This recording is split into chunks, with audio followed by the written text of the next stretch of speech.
Dave Mahanes, thank you for doing this podcast. You're welcome. We met through documentary filmmaking in Los Angeles when we first got started. Tell me your story. The whole story? Well, let's start with this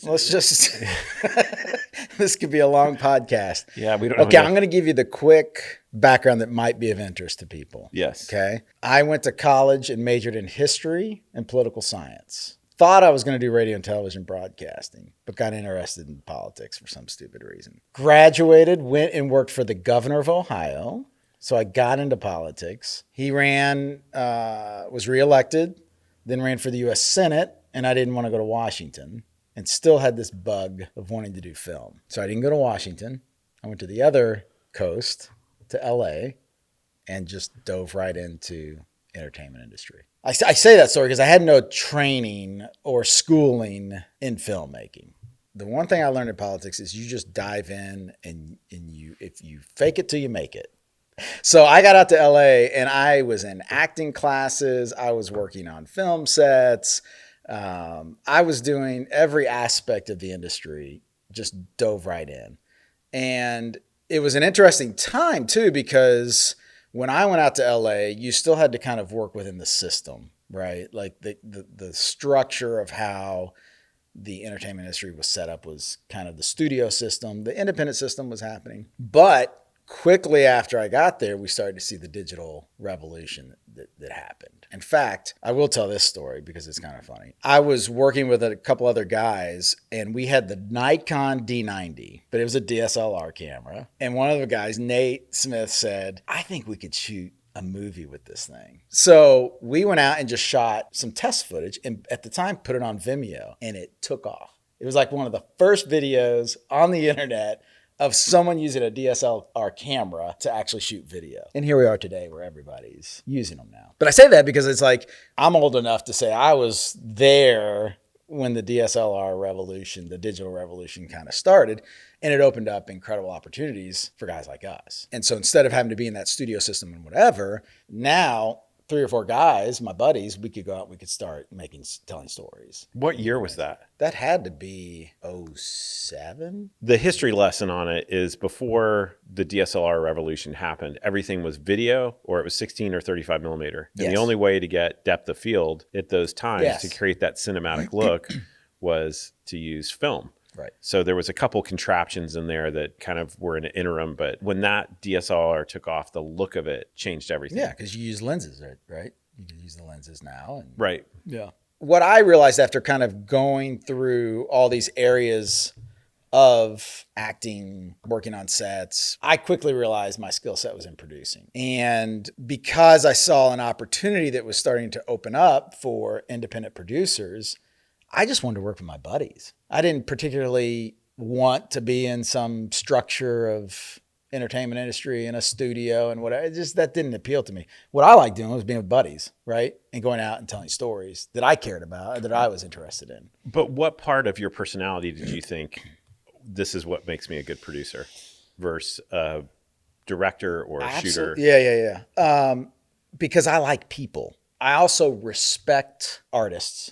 I respect people who have talent. Okay. So when I look at a cinematographer and I think of all the schooling or education or just gifting that they have, my natural inclination is to say, I want to see that person do what they do and excel at it. So as a producer, I like taking the director, the cinematographer, the team, and saying, how can we all work together? What do I need to do to empower you to tell that story? Yeah. So I consider myself more of a story producer because I do love story. I do appreciate what makes a story work. I love to see the people that can come and do that well. So I think that's what kind of led me into this direction of saying, yeah, I mean, I'm a story producer because I like people and I want to see them succeed and I want to put the team together. And I think working in politics and government, I was the governor's personal aide. So early on at a young age, it was like my responsibility to make sure he had everything he needed every day. Just kind of, I knew I was just wired that like pressure doesn't matter. I'm always thinking ahead. What is the next problem that could come up? Always thinking of solutions. And I like people. And I think that's important for producers. Like you got to like people. Yeah, it's a people documentary is a people business. Yeah, for sure. So, but let's go backwards. Can I say one other thing too, though? Well, of course you can. I think that artists are very unique people. Okay. So they're almost like children. I don't think a lot of people don't understand artists sometimes, especially directors. And I think just understood what they were trying to accomplish, but they couldn't communicate it sometimes, right? Okay. They couldn't. And so that was the other thing of me being like, man, I want to produce films because I get these people, these creatives, and everyone out here doesn't always understand them. And so if I can help bridge that gap and help get that story done, then... And I enjoyed it. So let's go backwards, though. So when we first met, you had just produced your first documentary feature film in Swaziland. Tell me about that. That's kind of when you really took off in the documentary feature world. In that. So tell me how that started. I had connected with a couple guys that we wanted to create content with. And we had heard about this group of students from Dallas Baptist University, conservative school in Texas, that were going to go to Swaziland. I had never heard of Swaziland. And they were going to teach this abstinence program. And the reason they go to Swaziland is because at the time, Swaziland had the highest prevalence rate of HIV/AIDS. So you had this issue at the time, HIV/AIDS was pretty prevalent. And this dichotomy of these two groups of people in these two worlds, right? You can't get any different than Swaziland, Africa, and Dallas, Texas, coming together. And so we raised the funds. We connected with the organization and said, hey, we'd like to kind of come and do a documentary on your story and kind of embed ourselves with your crew, your team that's going to go there. And they were totally open to it. Here's why they bought in. They said, well, we're actually taking a media team with us. Would you all be open to kind of providing some sort of guidance or, mentorship to them? We're like, sure, that'd be awesome, because not only did that make our crew of 5 now 10, we now had laborers to kind of help us out, and we were giving back. So we went, I think we were there for 2 months and came back. And again, we had this was our first feature. We really had no idea what we were doing. So it was really kind of film school for us. And came back, and this was really the start of, too, for us, this idea of creating documentaries that could have some sort of impact, not just because it was an interesting story, but we wanted it to have some sort of impact, whether it was educating people on HIV/AIDS, whether it was, making a difference for this country, all that stuff. So we went, spent 2 months there, came back, and we hired an editor named Jason that basically saved the project. And Jason went with us, and he filmed as well, but he wasn't the original director. He ended up becoming a co-director. And within 2 weeks, he had a rough cut of this film, and we were like, we got it. We got to film here. And we had to do some pickup stuff and things like that. But yeah, that was our first kind of venture into the doc world. So you lived in Swaziland for 2 months? 2 months. That's a long stretch. It is, but when you're young and single and adventurous, it's kind of like, why not go stay somewhere like that for 2 months? And with how we look at films, it's always, you have an idea, then you go into pre-production, you did all that, then you get into post-production, and you've spent 2 months on the ground. Now you've cut the film. Early on, some very important lessons. When we came back and we had the film done, we had thought nothing about distribution. Okay, so big lesson 1 from that first experience was you start, before you even start to do a film, who is my audience and how am I going to distribute this thing? And that would have dictated everything else that went on in production. So we really did it backwards. And I think most people that I've talked with that get into documentaries, that's their first documentary experience, right? They say, I just want to go out and shoot, and I'll figure out the story and who it's for and all that stuff later. And it's such a backwards. And I learned from that point, like how much time and investment you spend in development and pre-production will determine how good of a production you have, and even more how well your post-production will go. So if you don't do anything in development and pre-production, your production is going to be miserable and horrible. Your post-production is going to be a disaster. So starting from the beginning and asking these key questions of like, who is this? Who is our audience? You know, how are we going to distribute it and market it? What is the outline and story and character and all these things? From that moment on, that story on to every documentary project we've worked on since, we have a basic outline of like, here's who this is for. It's not for everyone. You know, we define that market very specifically. Here's how we want to put it out there. But more importantly, we have an outline. We knew the story on every documentary I go into. I know the initial story that we're going to tell. The fun thing about that is, right, you're confident when you go into production that whatever happens is just magic, right? It's just extra. You're going to get everything you need to tell a story. You know you're going to tell a story. But man, we were surprised when this happened. And we're okay going that direction now, you know, with the story or the document. But it's typically, you know, when we pitch a project, when we come up with an idea, the first, 5 questions we ask is, who's our audience? How big is that audience? Yeah. Where can we find that audience? Are we willing to serve that audience? And that's different than, and I think that is what separates impact documentaries from just documentaries, is I'm just not looking to entertain them. I'm looking for something more, which I really would like to see their life be different in that they're part of a different story. And we kind of think about it in 3 ways, is that, I think people change. One is they think, we have to get into their thinking with the story that creates those questions, and then thoughts turn to feelings. Then it's like, I'm emotionally connected with this. And then that's where action then starts. And in a lot of stuff that we produce and when we make films, and both of us have done this, is that we're in the thinking game. We're not, people don't watch a movie and then go out and sell their house and move to Africa or do whatever. But they start thinking about their life and their world differently. Then that starts to marinate into, I really care about this, and then I want to take an action step. Sometimes those things can happen faster or slower, but majority of the time, you've thought about that before you start the movie. That all happens in the idea phase. Exactly. But then also looking at there's some stories that are really, really good.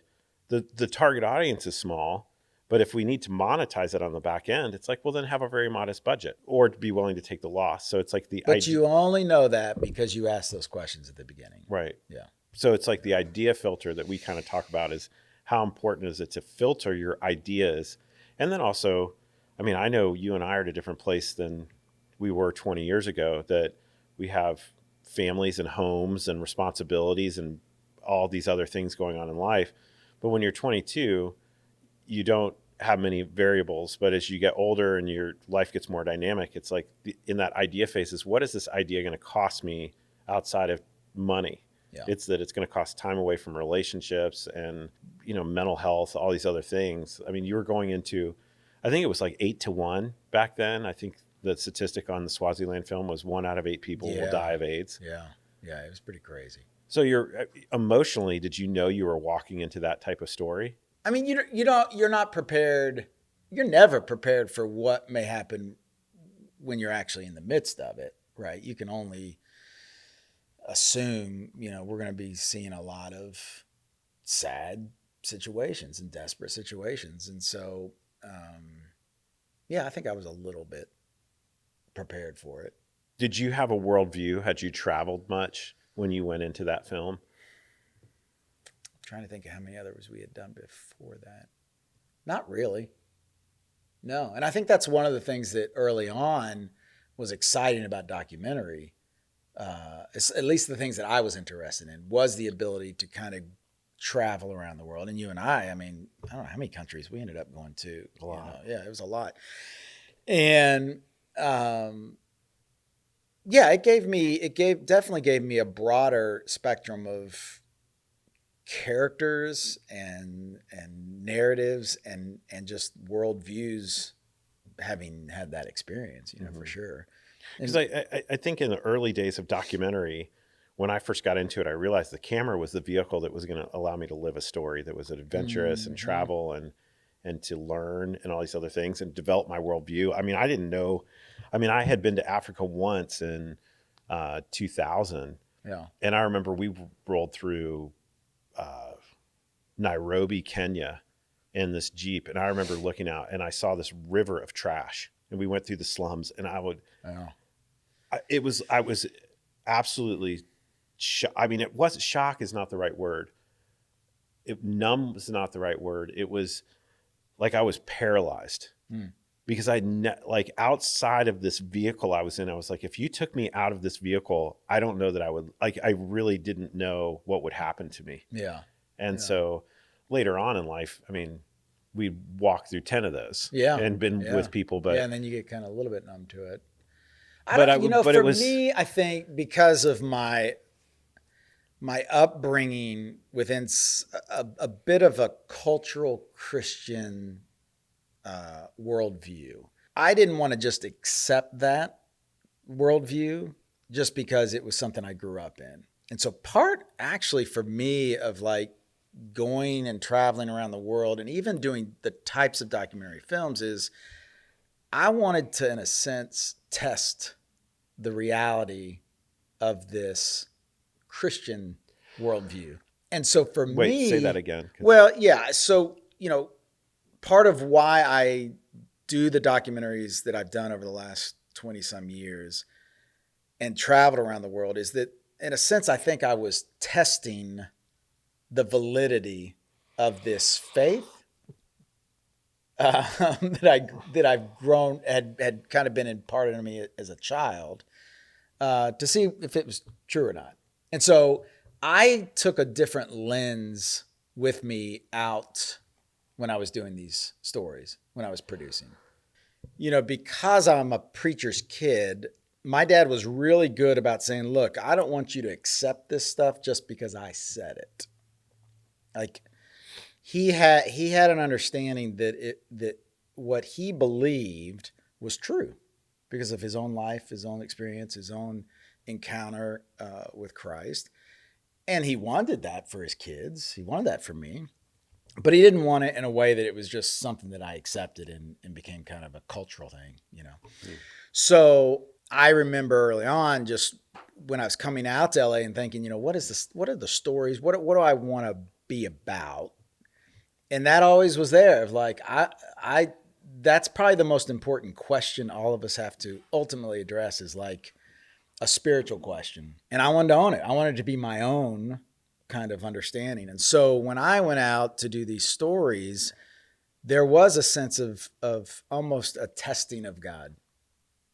You go to Africa and you say, how is it that 70% of this community is dying from AIDS? Where's a God in that, right? It'd be like, what a cruel God to allow that kind of suffering. But then you see the hand of God in that, right?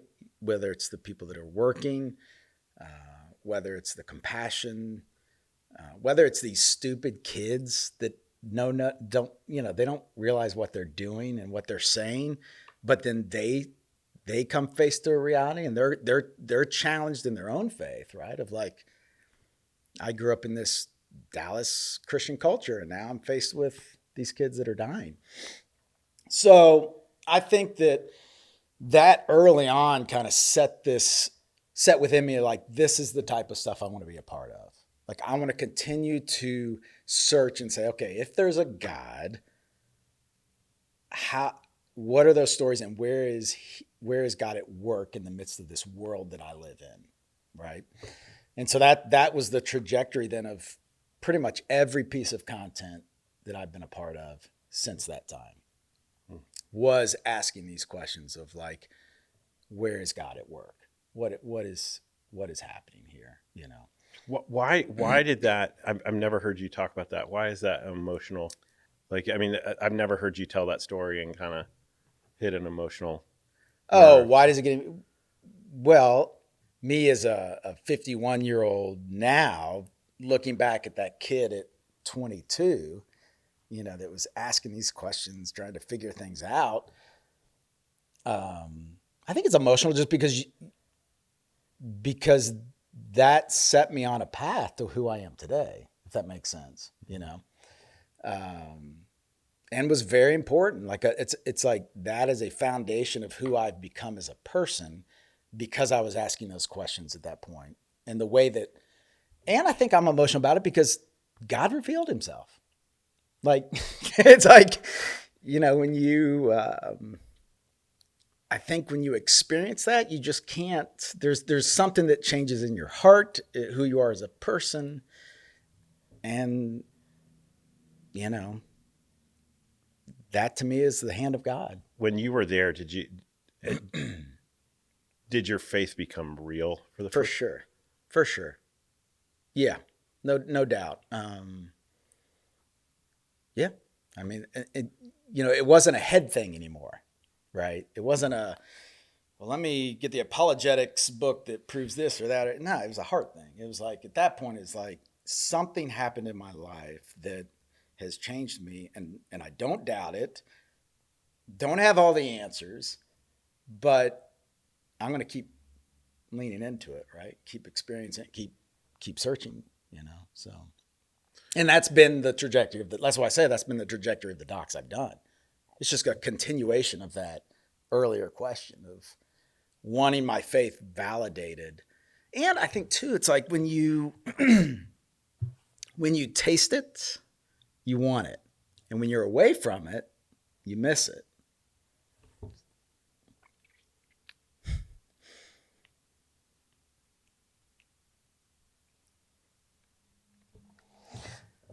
Give me a second. I have to edit that.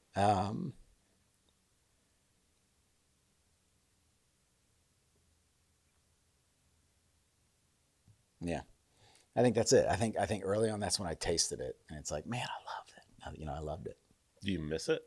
You know, being where I am now in my life, that's probably why I'm emotional too. Is you do miss it. Yeah, you miss it. You don't get to experience it as often. I think that's part of the sadness in a sense is that we get so distracted, so caught up in the lives we live, you know, the daily distractions and stuff. And then you're like, man, I remember what that tasted like. Boy, I'd love that to have that more often, you know? So, But not every film that you've ever done since then has had this faith. I mean, you've done a lot of faith oriented films, but not everything has to be this overt film. no, because that's not life, right? I mean, here's probably been the underlying. I like to find characters who claim a certain thing. In this case, this character claims to be a follower of Christ. And I want to I want to put the camera on them. And I don't want them to tell me the transformational thing. You know, I don't want the typical. I want to see what your life looks like right now, you know, in the midst of that. Because that's true and that's authentic. And so I think if I wanted to do Christian films, and this is probably why I never did narrative and I did documentary. Narrative, someone wrote that. So the reason it was always not accessible for me is I could discount it. I said, well, you're just writing the happy ending, you're making God look great and Christians, all this, whatever. I'm not interested in that. But you put me on the streets of Skid Row,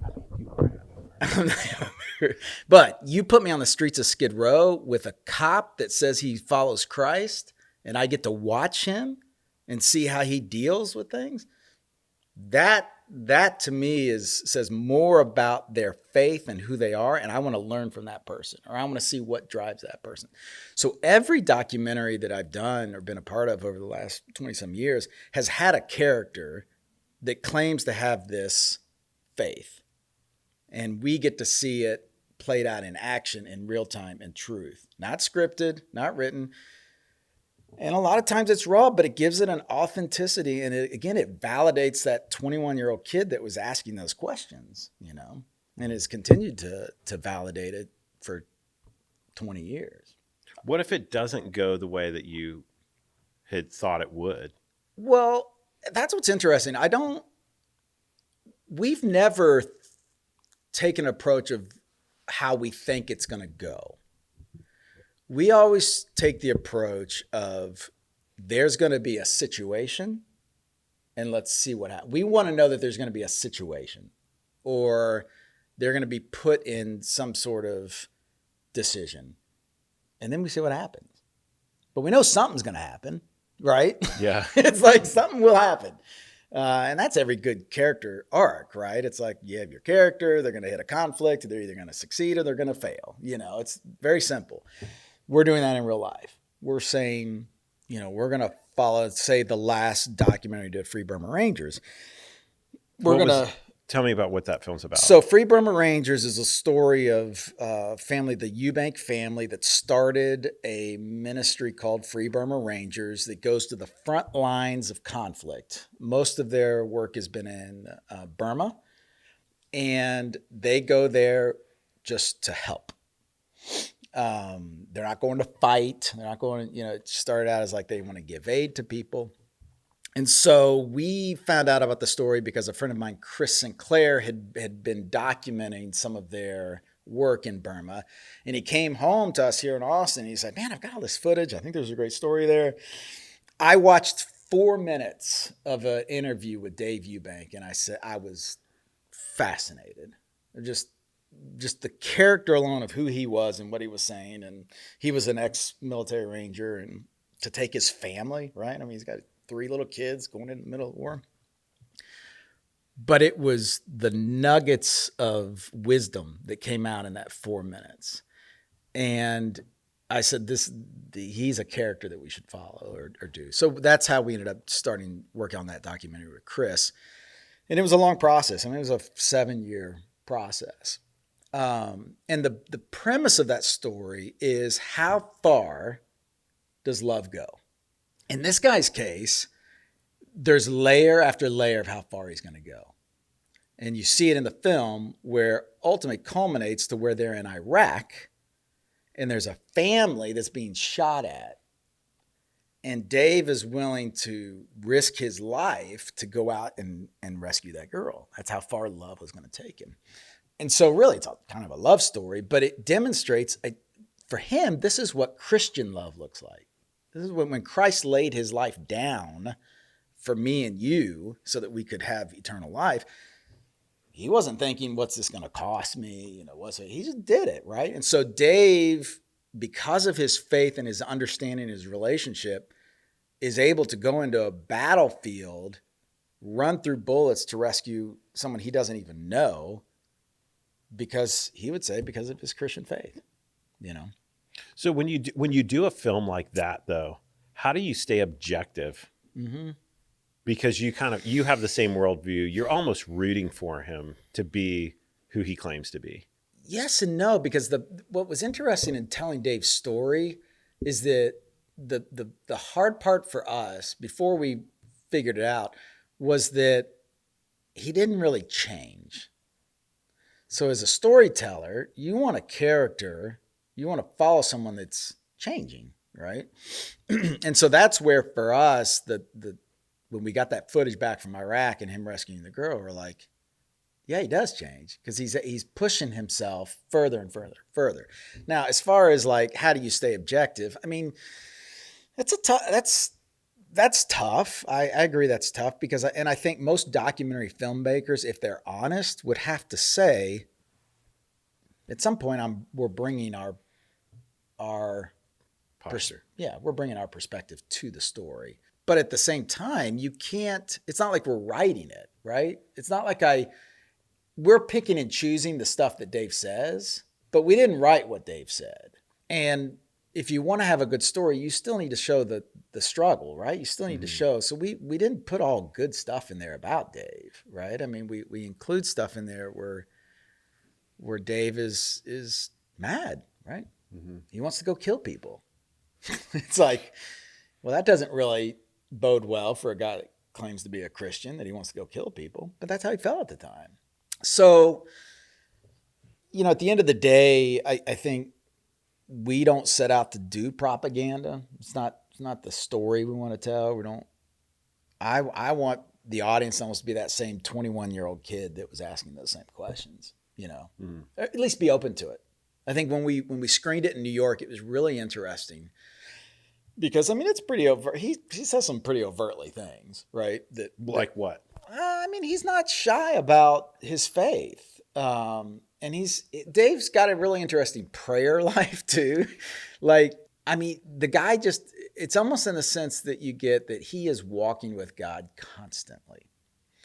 And that comes across because he doesn't shy away from it. So we're in New York and we're thinking, well, this is an audience that's probably not going to respond well to some of these things. And maybe that was a bias on I should have not had that bias, but I assumed that would be the case. And I was just shocked by the audience reaction afterwards.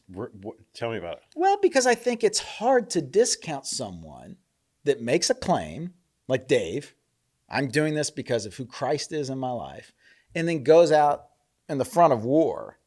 Like, it's really hard to say. Okay. Right? I mean, so I think there's a sense of like, and I think I feel like we did a good job through the film of allowing who he was as a character to just be truthful.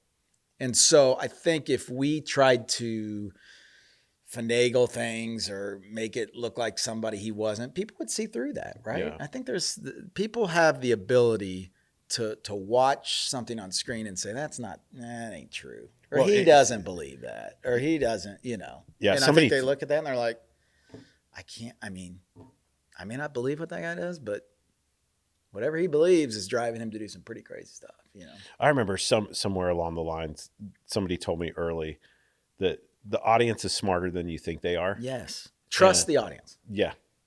Trust the audience. That's a lesson we learned early on. Yeah. Especially with Christian type content, right? Or any kind of content that might be unappealing to certain audiences. Just trust them. Yeah. They'll figure it out. They'll figure it out. They're either but what's interesting is a lot of the audiences that have seen films, I think the raw, when, I had done a film that was about a missionary here in Everett. Yeah. That, they moved, sold everything, moved to Mexico, started this deaf school. Thought it was great. And that film did really well because of their actions. It's not what they claimed. Right. It's that their life was a illustration of, this is what I believe. Yeah. And I never had to tell you. You just saw it lived out. But I think the next step was when we did Rising from Ashes a few years later. That film, because you had this genocide as the backdrop, and then you had this guy who had made a mistake that was a very controversial mistake. Right. And when those two things, you really had to ask the question is who's forgivable? And it was interesting for people who weren't people of faith, they really connected with that. They said, I can relate because I've made mistakes in my own life. But ironically, the faith-based audience, there was a segment of the faith-based audience is too much. They did not want to deal with the fact that they could actually forgive a genocide before they could forgive a sex offender. Right. Well, and it became very complicated, but it created this very dynamic discussion around what does it mean to be forgiven and who's forgivable. Yeah, isn't it interesting that I think it was C.S. Lewis that said that the Christian message is oftentimes for the Christian. Like sometimes we accept some of these truths of Christian doctrine, but then when we're actually faced with the reality, so in this case, people that claim to be followers of Christ, the story of forgiveness sometimes is like, I need to hear that again. Yeah. And I'm uncomfortable because I should have already accepted that story. I should have already accepted that in my life, but I haven't yet, But for a lot of audiences, I think when you start talking about impact documentaries, why I think they have a trend now, and it's becoming more of an interesting genre, is that people are becoming more insulary to, we're more comfortable than we ever have been. I don't have to deal with, it's uncomfortable. And we're empty. And Amazon doesn't do it in 2 days. It takes 3. We've been given everything. And so I'm still not happy. And so They're looking for purpose, dude. But so impact film gives them purpose, right?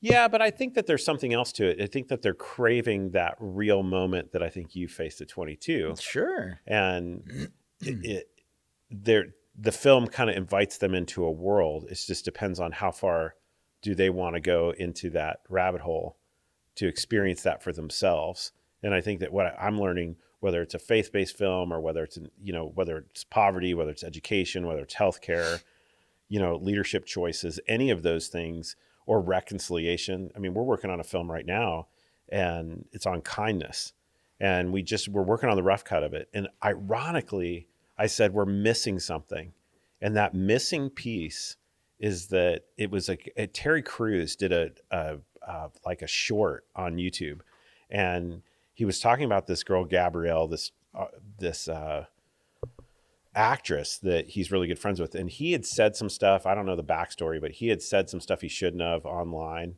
And Gabrielle's husband came over and put his hand on her shoulder and said, "Hey, I haven't talked to you in a while." And he said he just gave me a hug. And he goes, "I was so overwhelmed with his kindness that he was willing to forgive me." And so as we're working on this kindness film, one of the things that I'm really wrestling with is that we can do all these other things, but the ultimate kindness act is to forgive someone. And I'm like stuck on this with this film because I don't know how it's going to fit or if it's going to fit in there. But going through this journey of learning about kindness, and that, it's paying for somebody's coffee behind you in your car and all this stuff, but ultimately it's that piece of forgiveness, and then looking at that, how that plays, but being in a world where you have to face those things. I mean, you really have to look into yourself. You have to look into your relationships, and then think about the world we live in and the complexities of it. But I'm learning that these documentaries, impact documentaries, if they're done well with great storytelling, can lead people to these ultimate big questions that they think about 2 weeks later. I'm fascinated by where we are now with the technology, going back to what you're talking about with this DSLRs, is that we can tell these stories. It all comes down to creativity now, and understanding who we are and the messaging, and not chasing the market. I mean, have you seen that? Yeah. Yeah, I think there's a lot there to unpack, but I think for someone watching, right, from a practical standpoint, I do think the idea, because you can now, right? Everyone can go out and make movies, so it's not about the ability to go tell them. Then it's like, spend some time figuring out why, right? Why am I going to go tell a story? And it can be, you can make that as personal. It should be as personal as you can. Are you searching for a question? And plus, as a filmmaker, if you don't have interest in the story you're telling, then the audience isn't going to have interest in it, right? You're the person that's bringing the curiosity, that's asking the questions. So it better be something that you're interested in, right? Yeah. I always tell folks, go chase stories that it doesn't matter if it's model trains. If that's what you're interested in, chase those stories, not the ones that are commercial or. For sure. But beyond that layer, like model trains is the world that you're interested in. But what is it about the model trains, right? You're always going to dig deeper and kind of peel that onion back to find that humanity in it, because then everybody will relate with, before they know it, they're like, I had no idea I liked model trains, right? But man, that doc was amazing. And every social trend. I mean, look at F1 racing. It's like, that wasn't even a thing. The thing. And this is an important point too, because a lot of the content that I've been creating, no one on its face would want to go see. Who wants to go see a movie about HIV/AIDS? Who wants to watch a homeless documentary? Who wants to watch a war movie about a country I've never even heard of, right? So you've got, that just happens to be the realm. But if you don't find the character or the theme or the important thing that is a little more universal, then you and your mom might enjoy the movie, but that may be it, And that gets back to what we were saying ahead of time of like, who is your audience? Well, I think there's a lot of people out there that, if we take Dave Eubank's story, when we were first asking, well, who would want to watch this story, and we started figuring out the audience. But I think there are a lot of people out there that have these universal questions about love, about family, about serving others, and so you've got to be sure that you've got those pieces that you're thinking about and curious about and interested in. Like I was interested in, like, how does a guy like this take his family to a war zone. But that's because you're a dad. I was a dad. We had other military guys that were like, I'm out of the military, I'm retired, and I have no purpose anymore. Everything that I've trained for my entire life. And now I'm back home at, Used car sale. used car sale. I'm miserable. Right. I'm working for a tech And company. it doesn't mean, and here's the great thing about if you do stories well and if you do docs well, we're not, at the end of that film, no one felt like they had to go to Iraq, right? The story wasn't saying everyone should go to Iraq, but everyone in that film was silent afterwards because they were processing, what can I do with where I am right now to love somebody, Mm-hmm. So if you can get that, that's the money, right? That's what you want to leave people with. Like, you don't have to go to Iraq, but you need to learn how to love people where you are. And how far are you going to take that love in your neighborhood, Well, we have Chris and I have a really good friend. She's executive produced several of our films. I mean, she's won an Oscar. I mean, she's very, very story savvy. I ended up asking her to come in and do a rough cut screening, and she put me off for like 6 weeks. And I had the time, but it was still rough. And finally she sat down and she said, okay, I'm ready to watch this film. And she looked over and she said, why I put you off for 6 weeks is because you make films that I know I'm going to have to make an emotional investment in. And I don't know if I want to go there. Some days I just want to watch The Office. I want to check out of my life, and movies are one of the ways that I enjoy that. But they're also, and she makes impact docs. Yeah. And so it was very interesting because it challenged me to think about the audience and to what degree do we need to shock and awe and take these people to these deep emotional places. Like I was at Sundance this year, and there was a movie that was about these prison dads and their daughters that would come. They had a father-daughter dance in prison. Okay, yeah. And I mean, it was a wrecking ball for anybody who had a kid. Yeah. I mean, just I remember looking on the left and right. We don't have kids, so I wasn't in that position. Right. Like guys that I've never seen cry in my life. My best man at my wedding, Rob was just like a mess. And I was like, we walked out and he's like, I need a nap. Yeah. And I was like, but you'll see that at Sundance and be willing to go there. Mm-hmm. But are you willing to go there on Saturday night in front of your sitting on your couch when you're going through Netflix or you're going through Hulu or you're going through the opportunity to watch something? Yeah. So I think there is a piece of this that we have to be thoughtful of the reality of where we all stand on a Saturday night or a Thursday night. Do we want to go into those places? And being able to think of impact docs in a way that are inviting enough, and provocative enough that we present the character with empathy, curiosity, adventure, just good storytelling that invites them into the complexity. But I'm seeing it's almost like we have to over dramatize things to get people's attention. And I was like, we don't. Humans are very interesting people and what they believe and drives them. And then finding out their why, and as we're discovering ours. And I just think there's a different. That's kind of the recent kind of learning is that it's not just driving into. You don't have to be on the front lines of every story. They exist in our backyard. They're our neighbor's story. It's taking the time to listen and figure out that everybody has a story. Yeah. No, I think at this stage in life, I just don't want to get on an airplane as much. I agree. Hey, I want to ask you, you and I, we in different series of our life, we'll have clients that we work with. And those people are, we're on retainers or something like that, but we do stories on a consistent basis.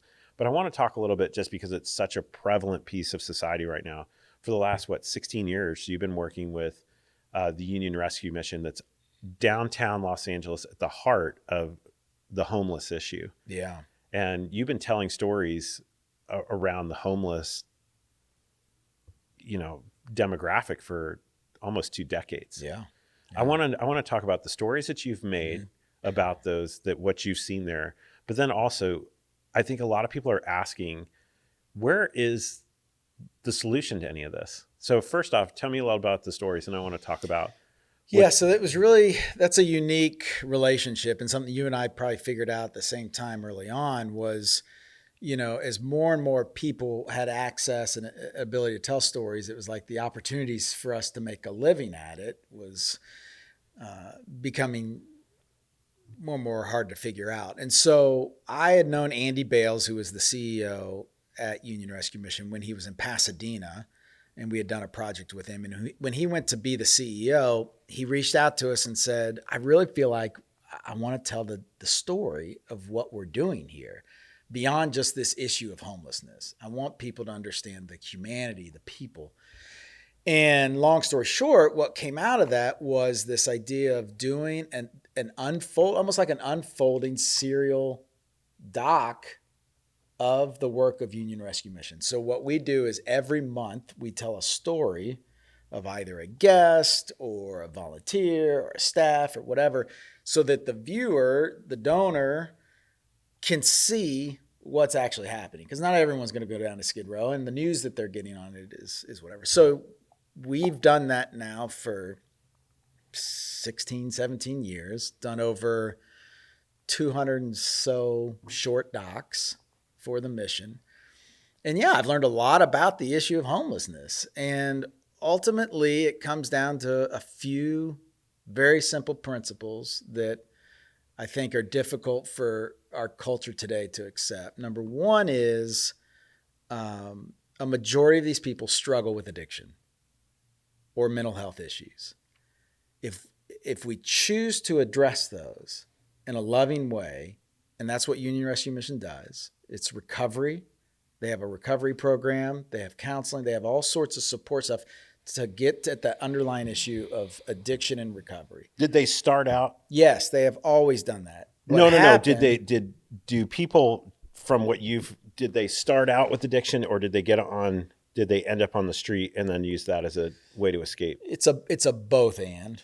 Okay. I think it's a both and. I think you had oftentimes the stories we've told over these 16 years is the addiction. Someone was struggling with an addiction, which led to broken families, being kicked out of the home, isolated on their own, or children of addicted parents who went into the foster care system, fell into their own struggles to try to survive without a family, or mental health issues.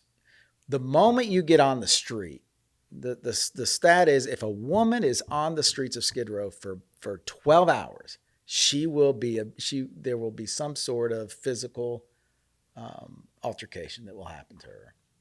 When I was in Dallas, they said on average, a woman is raped within the first 24 hours. Yes. Yep. So if they see a woman or a child on the street, immediately they bring them in. Even if they don't have any housing for them, they will get them off the streets because they know what's going to happen. So what I saw happen in LA specifically is they had some policies. The city had some policies in place that would not allow people to sleep on the streets, that would, or you could sleep on the streets, but you had to clean up at 6 a.m. And so they had some pretty stringent things. They pushed for mental health and addiction recovery services. And then there was a lawsuit. And the lawsuit was successful, saying that we can't tell people what to do. So I'll get out of the politics of it. But what I will say is because of that lawsuit and that decision, the amount of homelessness skyrocketed. And the reason is, with anything in life, oftentimes the loving thing to do is the hardest thing to do, and we have to sometimes reach into people's life and help them. The easiest thing to do is say, T, you go do whatever you want to do, man. This is America. You want to sleep on the street, you go do it, whatever. It's America. It's America. Freedom. You do whatever you want to do. We don't have any right to tell you. All I can say is, someone who's observed it for 16 years, that was a bad decision. That's California. That's California. Austin did the same thing. So I'm here living in Austin now. They pass a city ordinance that says we can't tell people where they can sleep or where they can do. And within 6 months, you go down any freeway. It was a disaster. Now, Austin got smart and within a year got rid of the ordinance. So public policy does impact the homeless issue. Our policies and the choices that it does impact. But if you don't deal with recovery and you don't deal with mental illness, you're never going to end You're never going to limit the numbers of people that are experiencing homeless. Now, beyond that is the housing issue that everyone talks about, right? And you had the big housing first movement where it was like, we just need to get people in houses, So they're spending in LA, they were spending $500 million for one unit. Okay. One unit of housing, $500 million. Wait. Meanwhile, you've got 500. That doesn't make any sense. $500,000 to build a unit for people. That's what they estimated the price to be. Oh, okay. Ultimately, it was about, I think it was $500,000 Per unit. Yeah. I mean, they raised, I think they passed $1 billion bill to house homeless people. Yeah, just for housing, to build housing. Meanwhile, 10,000 people died before the first building was built. 10,000 people died before the first building was built. So when you talk about housing, I think you need to have emergency housing. Okay. If we have a flood disaster that happens within 24 hours, FEMA has tents all over the place. We have people in housing. We should look at the homeless issue in these places like a FEMA disaster because it is a human disaster. So immediate housing for people. And then you can work on the services to surround them to help with mental illness. And then, yes, you do need affordable housing. We have to work on, especially in LA, the issue of affordable housing is a big issue, So having been in the midst of it, I've seen the transition. I've seen people get out of homelessness because an organization like Union Rescue Mission came around them and said, we're going to provide the services. We're going to help you, and if you had more of that here in Austin, Community First with Alan Graham, same thing. He would say the root problem is lack of community, that a lot of people that are fall into the issue of experiencing homelessness just don't have community. And so they've built a whole structure of housing and stuff that has made a difference too. But they also have the services around them, to help deal with these issues of mental health and addiction. So why haven't you ever done a feature on this? So we thought about it. We in fact, we had a whole, we went through the whole process. Because Andy's a fascinating character. I mean, here's a guy that's spent most of his life dealing with homelessness. He's lost 2 of his legs. He got by working down on Skid Row, he got a flesh-eating disease. He's got diabetes. He's lost his kidney. I mean, the guy is a walking miracle, but he just retired. So he's not there to tell the story. Well, why can't you just go interview him and post it? I mean, if you have 16 years of footage. Yeah. I don't know why. I mean, it just never, with a lot of ideas, for some reason, something comes along and kind of stops them. Yeah. So I think I think for those listening to also, it's whenever you're going to start a project, you better figure 5 years of your life. I don't know how many the average has turned out for you, but it's usually minimum of 3, mostly 5. Yeah.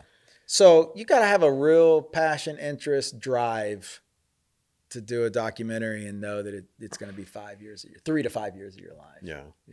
Because it's exciting in the front, and then when you get into the mid 3 year, and then when you get into post, you're getting tired, and then I see a lot of. It depends on the story too, right? I mean, it depends. I think you say to yourself, "Is this story going to be as important in 5 years to me as it is right now?"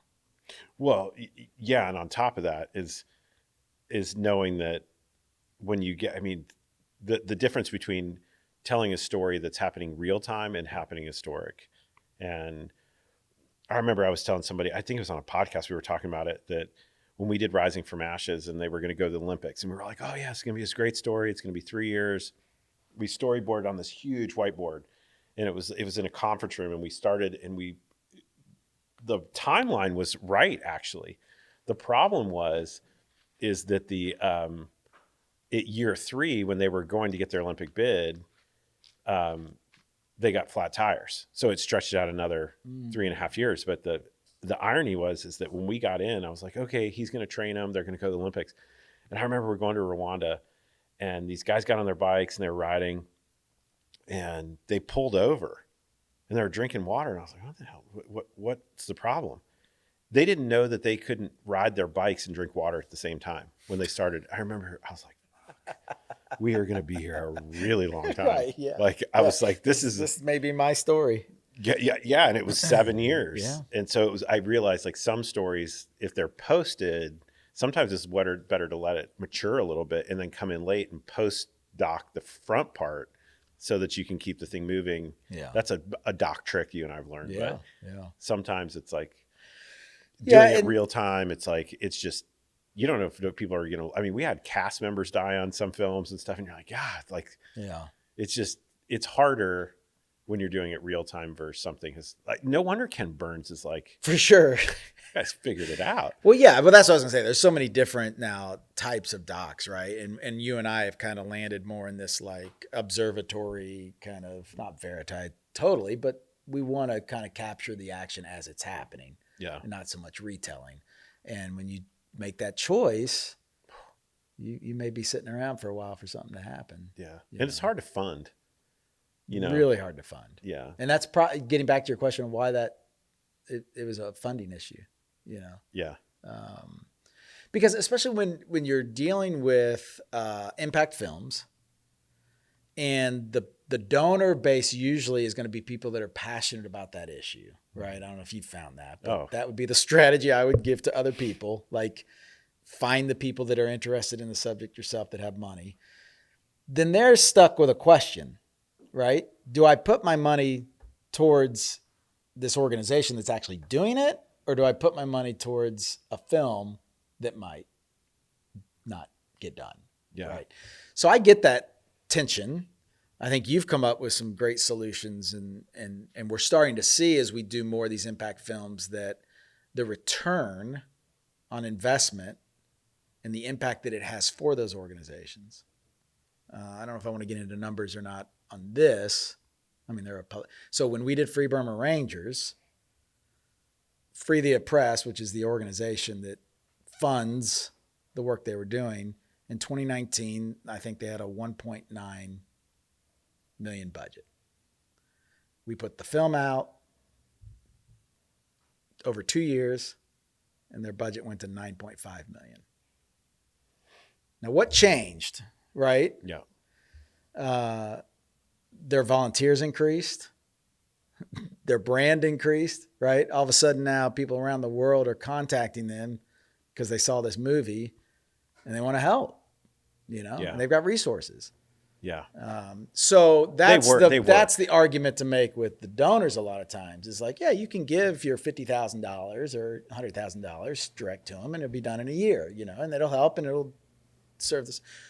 Or we could leverage that $100,000 and multiply it. It's hard. You don't want to make a guarantee, but I think we've done this enough now with enough films to know that there is a huge return on investment when you tell the story and you tell it well. Well, and we've done it. I mean, between you and I, we've done it multiple times. We have the data to show that if you put X in, you're dealing in a system of multiples. You're not dealing in a system of additions. And the tension is it's very hard sometimes to measure. But if you just look at when the film released and where that organization is now, the only variable that changed was the film. Exactly. And so I see that trend. That there's a big difference, though, I think, from what I've seen is the difference between having the anonymity to tell the story that's truthful and honest versus the story that is a commercial nonprofit video. Right. And a lot of that comes down to where's your funding come from, and do you have you created the infrastructure to give you freedom? Yes and no. I mean, I think it also comes down to the filmmaker.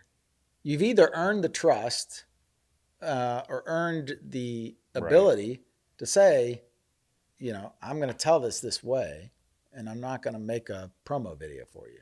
But I also don't need to make it so obscure that it goes to Sundance, because I think there's these films that I've had choices. We did a film recently, and I said, look, we have 2 roads we can go on. We're at that point in the edit where we can go to Sundance, and that's going to be one film about racial discrimination, or we can do something that invites in an audience and corporate sponsors and other people by choosing a narrative that's probably less aggressive on the social issue of the times that's hip right now right. versus something that's been around for 20 years. But we can do both. but it's probably not going to land us in certain film festivals that we would traditionally have been in. Right. That's what I'm saying. You cut that out. So I think we're at an interesting point, and what you've done with the impact films, and what I'm trying to figure out is this idea of success and distribution. Because those, as we started this conversation, that's the first thing people should be thinking about before they go make a film. Well, define your goals. What are your goals? Yes. So what have you seen from a distribution model that you think where we are now is beneficial? I'd say in the last year, I've seen more change than I've seen in the industry than I've seen in 20 years. And second thing is, I think that I've said this multiple times. The whole thing is democratized. Yes. That we no longer need the traditional system to achieve the goals of creating impact and telling great stories. And we've proved that. Yeah. And the audience is available to us. The equipment is available to us. Everything is okay, there. So give the specific, so what specific distribution strategy did you take that addresses what you're saying of hey, it's in our power now. We don't have to go through the gatekeepers. We don't have to, here's what I did and the result of that. If your success is to create impact, and I want to tell a great story, I want to create impact. I know I want to do those two things, and I want to do that with good stewardship of the funds and those things. So I think when we look at an idea, it has to go through those idea filters, knowing that on the back end, it can achieve those goals. Right. So for instance, film festivals, I love going to film festivals, but we use those as a marketing tool, not as a distribution strategy. Mm-hmm. The only reason we actually go to a film festival is probably for three reasons. One is that it gives us reviews. It gives us a chance to celebrate. Is that we actually use those things as events, not as so when we call a film festival, it's hey, I want to screen there. By the way, I want to do X, Y, and Z around our film. And then we pick a demographic, within the dirt. We could have put that in bigger film festivals, but Crested Butte was the perfect one. It was a mountain biking town built on mountain biking, had a target audience that was their impact type of people. So I picked a smaller festival, but we sold it out, one audience choice, got tons of reviews, really stirred up word of mouth marketing. We had Q&As with the cast. We had after parties. We were able to own that festival in a sense that it leveraged it. It worked for them. They sold 200 tickets. It worked for us because we got what we needed out of it, which was to celebrate the film and to launch it and to test some of these things that we wanted to do. Then people wanted to see it. Word got out. The trailer was out. And then we took that film and said, you can watch it for free for 48 hours. And we did that in a specific way through softwares and things that 2,200 people saw it in 48 states and 17 countries. And we had over 40 people around the country sign up to show that film in their communities, which then stirred now to over 200, I think it's 220. And now we're looking at corporations that have brick and mortar that we can show it in their venues. I couldn't get 240 theatrical screenings. No. And people are paying now to license the film at $300. Direct on your site. Direct on the site. Yeah. They sign up, they get the film. So you're getting 100% of that. We get 100% of the 300. They take the film, they charge them between $10 and $25 to show it in their community. They keep that. And we tell them, keep the money or donate it to our nonprofit partner. Right. And they do both. Majority of the time, they donate it. And then a lot of times now what's happened is that they're booking 2 screenings. So they want to show it twice because they can't. We just sold out Boulder for 4 nights. Yeah. So my margins are less. My control is more. My measurables are off the charts. So that model alone, the goal is to do 1,000 screenings in the next 2 years. And I think we'll easily hit that. Yeah. Then I'd like to see our nonprofit partner in the next 3 years. I'd like to see their budget go up to $1 million. Sure. And I think we can create a sustainable business, but we make enough to keep the thing going. Yeah. Because what we found is to distribute a film, it's on average between about $5,800 and about $15,000 to $17,000 a year to self-distribute a film. That's what we've run the numbers in the details of softwares. And the distance of that is labor. Can you automate it? If you can really automate it and not worry about it, you're going to be at around $6,000 to $7,000. If you need to staff up to create more opportunity, that's where you're 17, $2,000 to $3,000 a month. If you really get a big impact producer, those can go up to like $500,000 to $700,000 a month. Yeah. But that's kind of if you don't have the automations. But it really comes down to the software. Yeah. Is that the softwares are there that are designed to communicate. But bottom line to all this, if you don't want to serve your audience, it doesn't work. Sure. If you want to entertain them and get out of the way and hope that and just say, hey, look, you have to do this on your own, it doesn't work. Right. You really have to impact people, you have to want to get in the trenches with them. And you can't hand them a shovel and ask them to dig a ditch. You got to get 2 shovels. Yeah. Yeah. I mean, I think that was one of the biggest lessons we learned through Free Burma Rangers was when you think about how am I going to make money back on this or whatever, the opportunities now to make that money back. Like the lie is I'm just going to sell this to Netflix and they're going to buy my documentary for $1 million, right? Everyone, I don't know where that $100,000. They won't even buy that. That's my point. Yeah. So, and I don't know where that came. I mean, maybe in the early days that was the reality. But we took a tiered approach. Yeah. Tell me. Yeah. I want to hear this. So we did a tiered approach because we did a partnership with Fathom to get in theaters, which was fine. Okay. I mean, we made some money on that, but then COVID hit. And so we really had to change our strategy. The best thing COVID did for filmmakers like us, independent filmmakers and documentary filmmakers, is it normalized the viewers purchasing from third-party sites and watching content. It like accelerated it, right? It changed their mind overnight. Because Totally. we did a film before that you and I worked on called Deal Makers. Yeah. I put that on the market and people would not put their credit card in on the Vimeo on demand site. Yeah. And it literally changed overnight. Yeah. So which is awesome for us. So we took a tiered approach. We said we're gonna build our website. The platforms are there. We're gonna sell direct to consumer, and we're gonna use Facebook ads and at the time Twitter ads to go directly to our target market that we defined when we were making the movie. So because that's the group that's going to pay they want to see your movie and they're going to pay to see your movie. So we spent maybe $4,000 in ads, maybe. And probably, I'm hesitant on the numbers just because I'm not sure if it's accurate, but I think there was about $20,000 in sales. Okay, so $4,000 in ads, $20,000 in sales. So the tiered approach is you get as much money as you can to your site as possible. Then you do a second run. We did a Facebook screening, 24 hours, like you did, which broadened the audience. And then they wanted to share it with their friends. So now they came about it. So it was still us making money. It wasn't probably till a year in when we started finally looking at, well, let's put it on these other platforms. YouTube, Vimeo. Yeah, YouTube, Vimeo, whatever. Amazon, aggregators. Yeah, all the other aggregators. But most people go there first, but you're losing all your money and opportunity, and they're making all the money off of it. So that was a great lesson for us. And I would do that moving forward until things change again. But I think that I think the tactics will change, but the principles won't. Yeah. Moving forward. Yeah. Is bottom line is that independent documentary impact filmmakers are in control of their destiny now.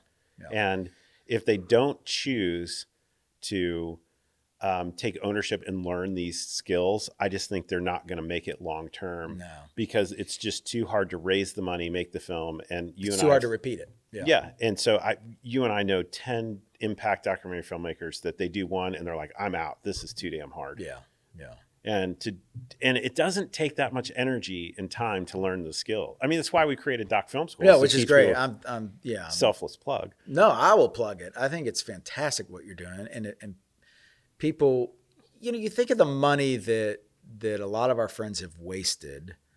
I wouldn't say wasted, but they've spent a lot of money on tools that just aren't practical. And so what you've done is been able to be like, I'm going to tell you the very practical steps to take, and you either do it or you don't, but it's worked. Yeah. Well, I mean, 99% of what we do now is feature impact documentary films. Yeah. I don't think we did one client job last year, and we made more money and have more. Now it's figuring out how to get off the treadmill that we were on as far as my mental state, because I was so grinding all those years, and it takes a toll on your marriage and your friends, and it's not worth it. Yeah. Hey, before we go, if somebody wants to work with you or is in Austin or is looking for an impact producer or all those things, are you open to? Yeah. I think that's where I'm moving more into, is a lot more trying to just take the failures and the lessons learned and try to impart that into the next generation. I don't know what all that looks like. I do get calls and emails all the time, and I'm fine doing that in my time. So yeah, I think any way I can invest in the next round of people coming up to tell stories with this in mind, with kind of the impact doc that you're talking about, email me. Dave Mahanes at gmail.com. Wow. Dave Mahanes at gmail.com. I like to keep things simple, T. Well, can't you put like a little lower third right here? Oh, we'll put it in the show notes. Yeah. And is there a website where people can see your stuff? Well, I mean, Chronicle Project is where a lot of my client stuff is. And then Dadox Films was the nonprofit that I did a lot of the films with. Okay. If they want to check those out. But I put a website up just, I think like 6 years ago. I was trying to get another gig or something, so I built a website. It probably hasn't changed in 6 years. Still in HTML. Yeah, I mean, it's probably not even mobile friendly or anything like that. Yeah. Hey, thanks for doing this. T, I love you, brother. So it's been a pleasure.